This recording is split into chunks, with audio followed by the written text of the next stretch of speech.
District level నుంచి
नहीं sir मैं बड़ा बच्चे एक बच्चे का पेट का सर बच्चा 17 साल का है, एक बच्चा 16 साल 15 साल है।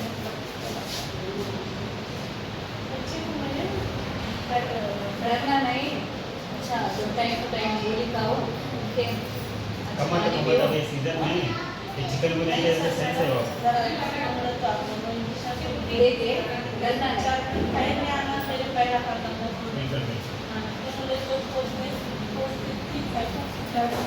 नहीं है ना, गवर्नमेंट है ना, क्यों पैसे की जरूरत नहीं है आप लोगों के वास्ते तो है आप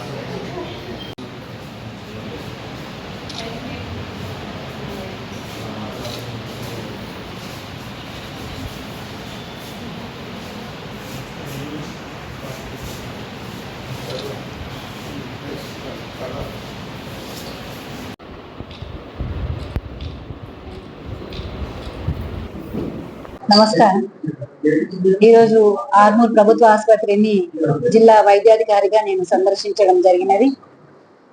సో మెయిన్ గా ఉద్దేశం ఏంటంటే ప్రభుత్వ ఆసుపత్రిలో మనము ఇక్కడ ఆర్మూర్ ఆసుపత్రిలో డెలివరీస్ పెంచడానికని కోఆర్డినేషన్ మీటింగ్ ఇక్కడ ఉన్న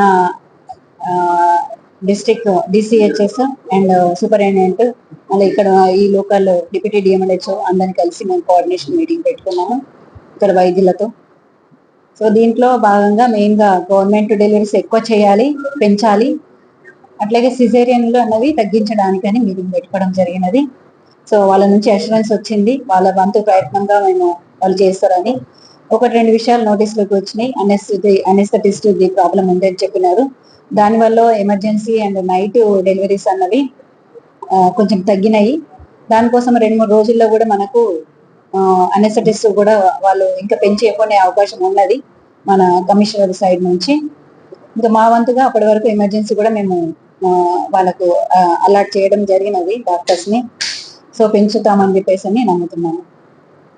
అట్లాగే డెలివరీస్ తో పాటు మెయిన్ గా మనకు రిఫరల్స్ అన్నవి ఎక్కువగా ఉంటున్నాయి.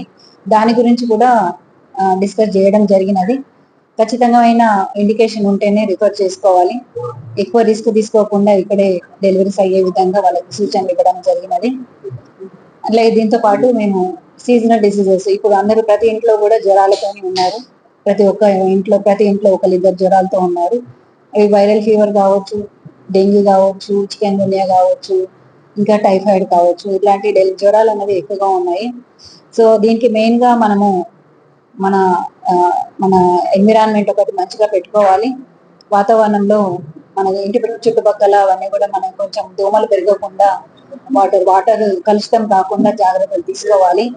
దాంతో సంబంధితంగా మన మున్సిపల్ వాళ్ళకి కూడా హెల్ప్ తీసుకొని మనము మన ఏరియాలలో కూడా మనము అభివృద్ధి చేసుకోవడానికి అన్ని విధాలుగా ముందుకెళ్ళాలని చెప్పేసి అని మన ఎంప్లాయీస్ అందరినీ పోవడం జరిగినది.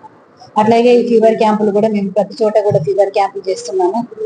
ఆ ఎవరికైనా జ్వరం ఉన్న వాళ్ళకి వైద్యులతో క్యాంపు జరుగుతుంది. అట్లాగే ఇంటింటి కూడా ఆశా ఏఎన్ఎం వాళ్ళు ఎవరైతే ఉన్నారో ఇంటిని సందర్శిస్తారు. అందులో వాళ్ళు జ్వరాలు ఎవరు ఉన్నారు వాళ్ళకు బేసిక్ చూసి ఏఎన్ఎం ఎవరైతే ఉన్నారో ఏమన్నా జ్వరం ఉన్న వాళ్ళకి ర్యాపిడ్ టెస్ట్ ద్వారా టెస్టులు చేస్తున్నారు. మలేరియాకి అండ్ డెంగ్యూకి టెస్ట్ చేస్తారు. ఏమైనా అనుమానం ఉన్న వాళ్ళందరికీ ఖచ్చితంగా వాళ్ళు పిహెచ్సి కానీ సిహెచ్సి కానీ లేదా డిస్ట్రిక్ట్ హాస్పిటల్ పంపించడం జరుగుతుంది. సో వాళ్ళకి సహకరించవలసిందిగా అందరికీ కోరుకుంటున్నాను.